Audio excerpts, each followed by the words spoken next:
Le décret de 2016 distingue deux grands cas de recours à la procédure adaptée, le montant du marché et l'objet de ce dernier.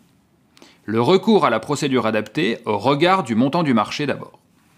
Le grand 1 de l'article 25 du décret, applicable au pouvoir adjudicateur, mais l'article 26 concernant les entités adjudicatrices est rédigé de la même manière, dispose que, sous réserve des articles 28 et 29, lorsque la valeur estimée du besoin est égale ou supérieure au seuil européen mentionné à l'article 42 de l'ordonnance du 23 juillet 2015 susvisée, les pouvoirs adjudicateurs passent leur marché public selon l'une des procédures formalisées suivantes. L'appel d'offres, la procédure concurrentielle avec négociation ou le dialogue compétitif.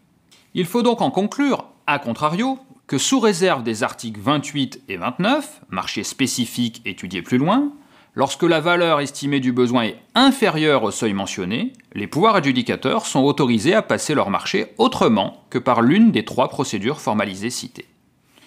Pour savoir s'il peut avoir recours à la procédure adaptée au regard du montant du marché, l'acheteur devra donc respecter la démarche qui suit. Il devra d'abord estimer la valeur du besoin. Pour cela, il aura recours aux règles décrites aux articles 20 et suivants, voire la séquence définition du besoin. Signalons à ce stade que naturellement, la pratique dite du saucissonnage de marché, consistant à séparer de manière artificielle les prestations faisant en principe partie du même besoin dans le but d'alléger les procédures de passation, est tout à fait illégale et lourdement sanctionnée par le juge, y compris le juge pénal le cas échéant dans l'hypothèse où un délit est constitué. Il devra ensuite analyser si cette valeur estimée est ou non égale ou supérieure au seuil européen en vigueur. Ces seuils sont actuellement les suivants. 135 000 € hors taxes pour les marchés publics de fourniture et de services des autorités publiques centrales, l'État, ses établissements publics autres que ceux ayant un caractère industriel et commercial, 209 000 € hors taxes pour les marchés publics de fourniture et de services des pouvoirs adjudicateurs autres que les autorités publiques centrales, 418 000 € hors taxes pour les marchés publics de fourniture et de services des entités adjudicatrices, ainsi que pour les marchés publics de fourniture et de services passés dans le domaine de la défense ou de la sécurité. 5 225 000 € hors taxes pour les marchés publics de travaux, quelle que soit la nature juridique de l'acheteur. L'acheteur devra, enfin, statuer sur la procédure de passation à mettre en œuvre. Dans l'hypothèse où la valeur du besoin est inférieure au seuil figurant ci-dessus, l'acheteur pourra être exonéré du recours à une procédure formalisée en application des articles 25 et 26 précités. Il pourra donc recourir à la procédure adaptée en application de l'article 27 du décret. Cette démarche de l'acheteur est schématisée sur la diapo suivante.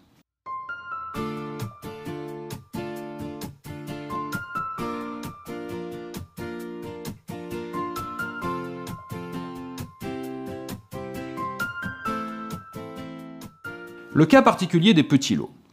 Par exception au principe rappelé supra, selon lequel la procédure de passation à observer dépend de la valeur estimée du besoin, donc pris dans sa globalité, et en application de la règle qui prévoit qu'en cas d'allotissement, l'acheteur prend en compte la valeur totale estimée de l'ensemble des lots, l'article 22 du décret a prévu qu'alors même que la valeur totale des lots est égale ou supérieure au seuil de procédure formalisée, l'acheteur peut mettre en œuvre une procédure adaptée pour les lots qui remplissent les deux conditions suivantes.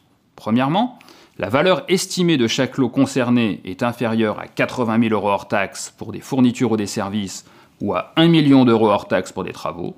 Deuxièmement, le montant cumulé de ces lots n'excède pas 20% de la valeur totale estimée de tous les lots. Le recours à la procédure adaptée peut également être possible au regard de l'objet du marché.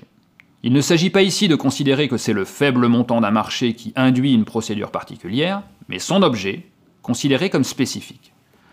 Pour ces marchés, le recours à la procédure adaptée sera possible, et ce, quel que soit le montant du marché, en raison de sa spécificité. Il s'agit des marchés de services sociaux et autres services spécifiques qui figurent à l'article 28. La liste de ces marchés figure dans un avis publié au Journal officiel du 27 mars 2016. Par ailleurs, le décret a prévu un régime spécifique pour les marchés de services juridiques de représentation, article 29 du décret. À noter pour ces derniers que l'exception ne porte que sur les prestations de représentation légale par un avocat dans le cadre d'une procédure contentieuse ou pour les services de consultation juridique, anticipant une telle procédure. Par conséquent, les prestations de simple conseil juridique restent soumises au régime de droit commun. L'acheteur n'est pas exonéré de toute obligation procédurale, puisque l'article 29 précise que l'acheteur définit librement les modalités de publicité et de mise en concurrence en fonction du montant et des caractéristiques du marché public.